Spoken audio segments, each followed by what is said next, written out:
So mula ng araw, umaga't gabi, no, rain or shine, day and night. Ganyan po magmahal ang ating minamahal si Super Marathon Mundo. Napakasaya po na at least this time po ang ating gobyerno binigyan po kayo ng prioridad. Nabigyan po ng karagdagang benepisyo, lalong-lalo na po ang pang-medical.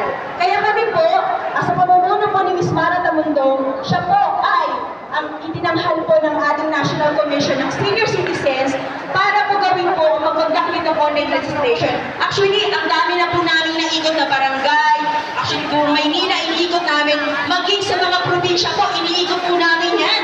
Para matulungan na po kayo sa pag-release na yan. Para nang sa ganun po, ang benepisyo ay direkta pong mapunta po sa inyo. Masaya po ba kayo doon? Hindi ko na po patatagalin. Nandito na po siya. Ang pinakahihintay natin, ang pinakamamahal natin.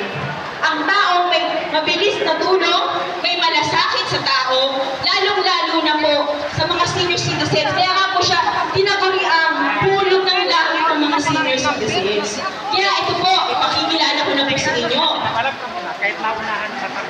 Ang senior advocate, ang superhero ng mga senior citizens.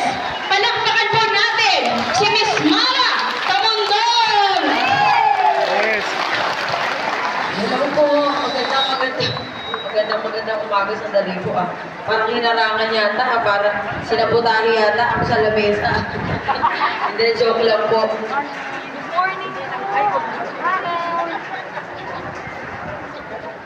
Good morning, ma'am. Hi! Good morning po. Hello, magandang umaga po sa inyong lahat. Naku, talaga naman. Siyempre, pwede mo ba? Magandang umaga. Naku, pasensya na po kayo. Kailangan po ng blessing ninyo. Dahil sabi nga nila, kapag maraming blessing mula sa ating mga citizens, ibig sabihin po, galing po sa ating Panginoon. Ang lahat ng biyay, naku, Diyos ko. Ang sarap pala ng pili pag nagmamano. Ayan. Magandang umaga po. Opo, hello. Pasensya na po kayo dahil ang aking boses ay talagang paos na halos, siguro po mga isang buwan na po akong paos. Dahil nasobrahan po siguro sa pagsasalita yan po ang at sa ating pag-awit. Pero masayang po ako na nandito po ako sa inyong harapan. Kahit na po kaninang umaga, kinakabahan ako, baka wala pong lumabas na boses. Pero mabait talaga ang Panginoon kasi bibigyan tayo ng paraan para mairaos po natin itong online registration ngayon.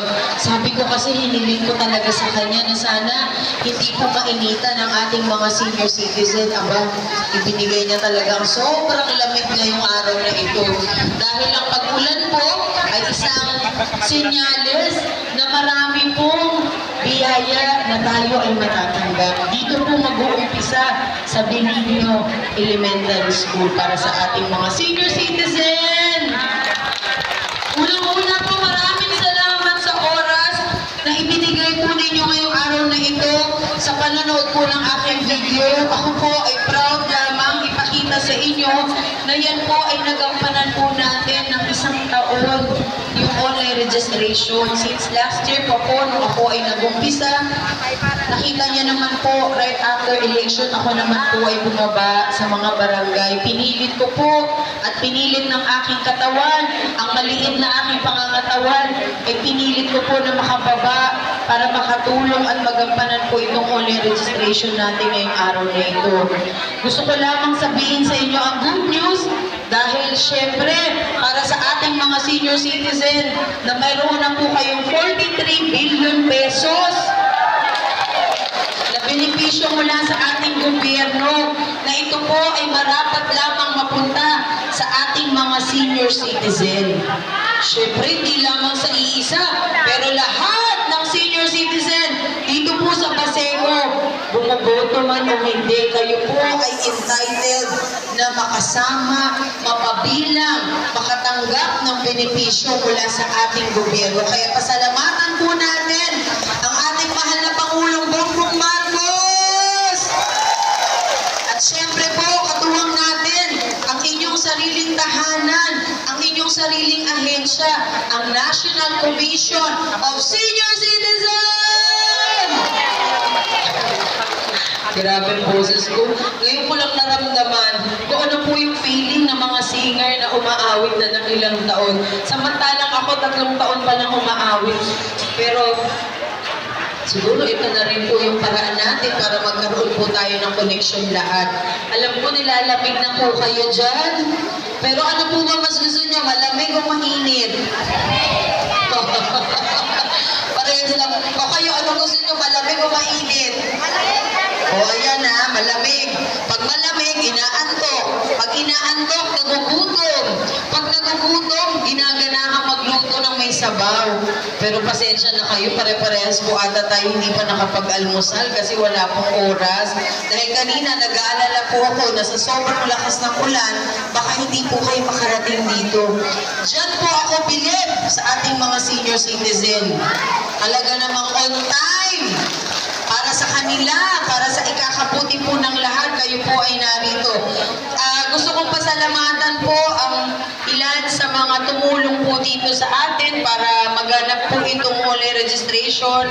Ang inyong senior president po dito at yung mga ilang constituent po ng Baseco. At syempre, thank you rin po sa barangay, kay Chairman Diana po at sa kanyang mga kagawad na tayo po ay binigyan ng oportunidad na makapag-umpisa po dito ng OLE registration. Alam po ninyo, parang nararamdaman ko yung mga senior. Bakit kaya ito yung makikita ko po yung mga senior, ramdam na ramdam ko kayo. Na mga problema kayo, nag-iisip kayo, ano ba uulamin ko mamaya, Diyos ko, pagkatapos ba nitong online, makakapamili ba ako ng pamalengke? O di po ba, natatawa talaga yung mga senior. Kasi ang lakas talaga ng mga connection niyo po sa akin, hindi ko alam kung bakit. At sinasabi siguro ng ibang senior natin, ito bang benepisyo na ito talagang matatanggap namin, Iha? Baka naman mamaya, puro lista lang sa pangalan, pero wala sa gawa.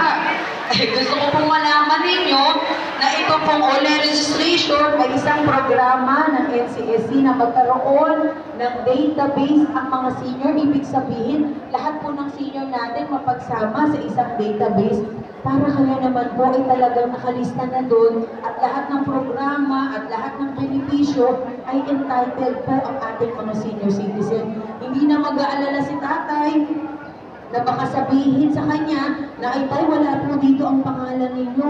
Hindi na po kayo mag-aalala. Dahil once na ipinasok po ang inyong pangalan, lahat po ng programa ng national government mula sa local, lahat po yan ay makakasama kayo, mapapabilang. So kung wala po kayong ballpen at wala na kayong pambili para sa tinta na pifill upan ninyo, aba ibig sabihin, Hello, once again, welcome back po sa ating munting channel.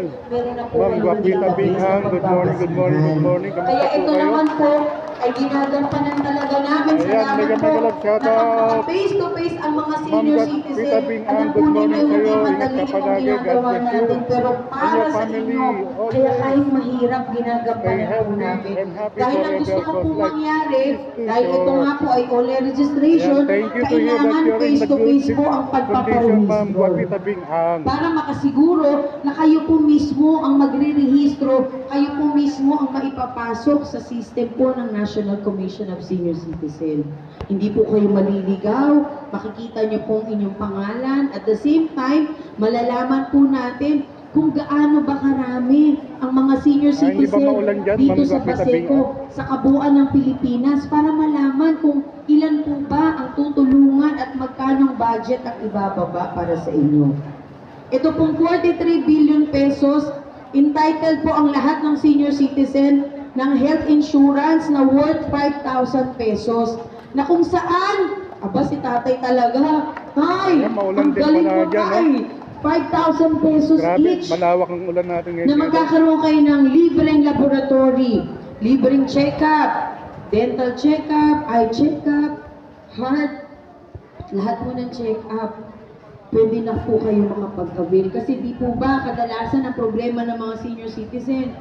Ako, Iha, minsan nahihilo ako pero sa tingin ko malakas ako. Yung pala hindi nagpapacheck up si nanay. Kailangan ma-check up po. Bakit po natin ito ginagawa?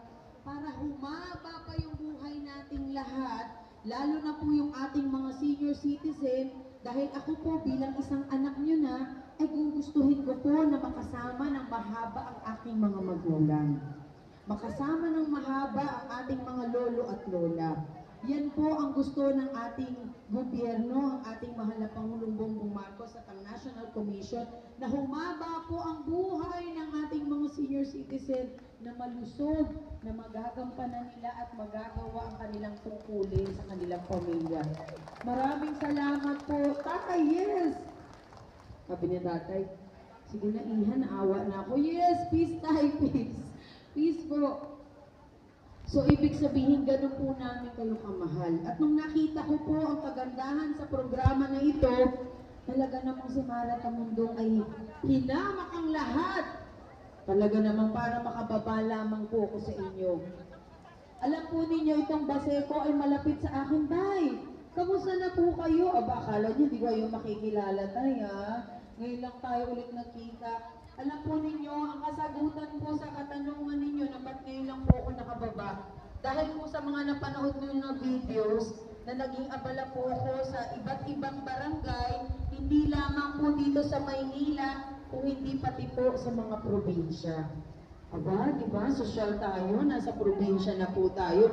Nakarating na po ako ng Batangas, Pangasinan, sa mga karating lugar natin, sa Quezon City, sa Montalban, Rizal, sa iba't ibang lugar pa po. At soon, marami pa pong lugar. Pero itong Baseco ay hindi po pwedeng maiwanan. Hindi po kayo pwedeng makalimutan. Sapagkat sa haba po ng panahon na aking nilakbay, kasama na po ang Baseco na isang pamilya ko na. Mula noon hanggang ngayon, ako po ay babalik at babalik dito para makapaglingkod sa inyo. Katulad po ng isang anak na kahit hindi ko nakikita, yung pagmamahal sa magulang ay lagi pong nandiyan. Siyempre, yung pag-alala at pag-iisip ko po sa inyo, ay hindi niyo naman po may aalis sa akin dahil ako ay isa na rin pong magulang na nag-aalala rin para sa aking mga anak. Siyempre, what more pa ang ating mga senior citizen na mahabang-mahaba ang nilakbay para lamang makakain ng pamilya araw-araw, para lang may ihatid ang mga anak o apo sa eskwelahan, para lamang makapagtrabaho, para merong maibigay na baon at meron pong maipakain sa mga anak na katulad ko po. Ito po ay isang pasasalamat para sa inyong mga senior citizen na meron pa rin pong mga anak na katulad ko na maglilingkod at magbabalik po ng pagmamahal, pagmamalasakit para sa ating mga senior citizen. Kaya sana ito po ang maging umpisa ng magandang pangarap ko para sa ating mga senior citizen. Na gusto ko lamang makita po na maging maayos ang inyong kalagayan pagdating sa kalusugan. Magkaroon po ng livelihood program para sa ating mga senior citizen. Hindi ko naman po sinasabi na magpakakuba pa tayo magtrabaho, ano po. Pero yung simpleng pagkakakitaan para ma-maintain nyo po ang inyong gamot, ang inyong kagandahan at kagapuhan, makakain po ng kung ano man ang gusto ninyo. Yan lamang po yung mga simpleng pangarap ko para sa inyong lahat. Alam ko po na hindi madali ang buhay natin, pero hindi naman po masama mangarap para sa inyo. At the same time, hindi naman po siguro mahirap na magsakripisyo din ang anak para sa kanyang mga magulang. Kaya kami po, kabilang ang aking team, na mga nag-volunteers po at yung mga vloggers natin na gusto rin pong maipakalap itong programa para sa inyo, para matulungan din po natin yung ibang mga senior citizen na malaman po nila itong programa. Alalahanin niyo po na ang pagkakaisa natin ay isa sa mahalagang paraan natin para ito po ay magampanan. Kaya sana po kaisa ninyo ako at bilang isang anak nyo na, ituring nyo na po akong anak, na ako naman po ay nandito. Wala man po ako sa politika, ako po ay maglilingkod sa inyo dahil natagpuan ko po ang tunay na dahilan ng ating buhay. Nung panahon ng pandemya na napakahirap, wala po tayong magawa, wala po tayong makain, wala tayong trabaho. Pero ito pong pangalawang buhay na ibinagkaloob po sa atin, gusto ko pong magamit ito sa paglilingkod. Kaya ako naman po ay patuloy na bumababa at ginagampanan ito. Siguro marahil iniisip po ng ibang mga senior citizen natin na baka ginagawa lamang ito ni Mara dahil sa politika. Alam po ninyo, 3 taon na po akong bumababa. Right after election, ginawa ko na po ito. Dahil gusto ko nga po sana na maramdaman ng mga tao na meron pa rin isang tao, meron pa rin katulad natin na maglilingkod lamang kahit wala pong kapalit. Maglilingkod lamang, magmamahal kahit na hindi nakaupo. Ginawa ko po yan bilang magandang ehemplo sana para sa ating lahat. Na tayo po minsan nawala na rin ng pag-asa. Ako rin po, umabot na ako sa edad na 46 years old. Hindi ko naman po naranasan na may bumaba para sa akin o sa mga kabataan o sa mga katulad ko. Kaya siguro, It's about time na panahon na po. ang Panginoon na rin po ang gumawa ng paraan para tayo po ay magkasama-sama. Kaya sana po, maging masaya po kayo na kami po ay nakakatulong sa paraan po namin. Kaya sana po, para sa ating mga senior citizen, yakapin niyo po ang NCSC. Ito po ay sarili niyo ng tahanan. Lahat ng senior citizen ay may problema at may mga pangangailangan. Hindi na po kayo mag-iisip, saan ba ako lalapit kapag ka nangangailangan ako ng gamot? Saan ba ako pupunta kapag gusto ko magpa-check up? Kadalasan, ang mga senior citizen na nakakausap ko, sinasabi po nila, Iha, kasi nahiya ako lumapit kasi matanda na ako. Baka sabihin naman ng barangay o ng ating gobyerno na parang pabigat pa ako. Hindi na po, dapat yan ang maramdaman ninyo. Dahil ito pong NCSC po mismo ang tututok at magbibigay solusyon sa inyong mga problema. Kaya palakpakan po natin ang National Commission of Senior Citizen. Dahil sa kanila, syempre, nandito po tayo at nabigyan ng pag-asa. Baka tinatanong nga ninyo, Iha, bakit ba naglilingkod ka sa mga senior? Hindi ka naman senior citizen. Hindi ka naman nakaupo sa gobyerno. Ako po ay isang tunay na tao. Yan po ang aking isang sagot sa inyo. Na ang tunay na tao po ay magmamahal at maglilingkod, magsasakripisyo at magbibigay po ng totoong paglilingkod para sa inyo. Kaya sana yun lamang po yung gusto kong maibigay po sa inyo, yung tunay ko pong damdamin para sa ating mga Pilipino. Yung damdamin po ng isang anak na kahit paano matulungan po ang ating mga magulang. Yan lamang po ang nais ko sa inyo. Sana po, kung ano man po yung ating mga iniisip o kung mayroon kayo iniisip tungkol sa akin, alam po ninyo, ako na po ang sasagot sa inyo. Hindi ko po gusto pumasok sa politika. Mahirap. Kailangan matatag ka. Pero mas nakita ko po ang dahilan kung bakit ko po kailangan ipagpatuloy itong ginagawa ko dahil nandyan po kayong lahat. Yan lamang po ang aking masasabi. E di sana kung gusto kong sumikat, nag-artista na lang ako ng bata. Baka hindi pa ako nahirapan, pa-shooting-shooting lang po ako, may bayad na. Pero ito pong ginagawa natin talagang paglilingkod, eh siguro panahon na rin po ang nagbigay sa akin talaga ng paraan. Dahil alam niyo, napakahirap po. Sa 3 taon na bumababa po ako, syempre hindi natin maiwasan, may papatikos po sa atin, ano po, kahit gumagawa tayo ng maganda. Pero hindi ko po iniintindi yun. Kasi ang mas iniintindi ko po kung ano yung nararamdaman ninyo.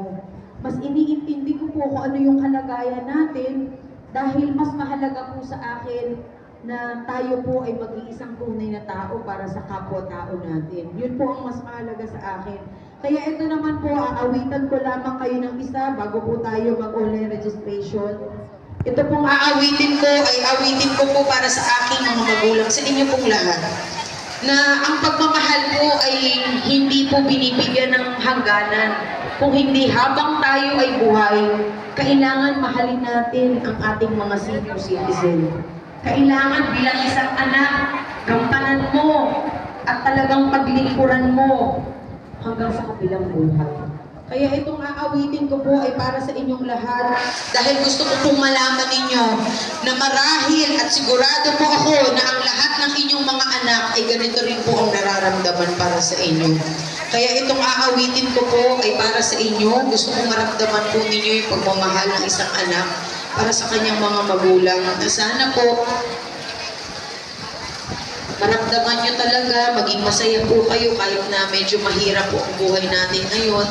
Hello, Kaya lang, welcome po sa sabi ko ating nga, munting mahiwaga channel. din ang pag-ibig. Kasi Boto minsan, kahit wala ka ng Messenger Vlog, makain, kamusta po kayo? pero kapag nagmamahal ka, parang busog ka na. Thank you so much sa pagpasok po sa ating munting channel. Parang wala namang dahilan, pero Motorized kapag nagmamahal ka, Messenger parang Vlog, binibigyan kamusta ka ka pa po? ng maraming dahilan. Ito po yung hiwaga na ibinibigay sa atin ng Panginoon. Na naniniwala po ako na ang damdamin ng bawat isa dito ay galing po sa Kanya. Hindi natin maipapaliwanag po ng lahat, pero gusto ko lang malaman ninyo na ang puso ko po ay naglalagablab para sa ating mga senior citizen. Yes! Ito po ay para sa inyong lahat! Nasaan na ba yung mga speaker boy?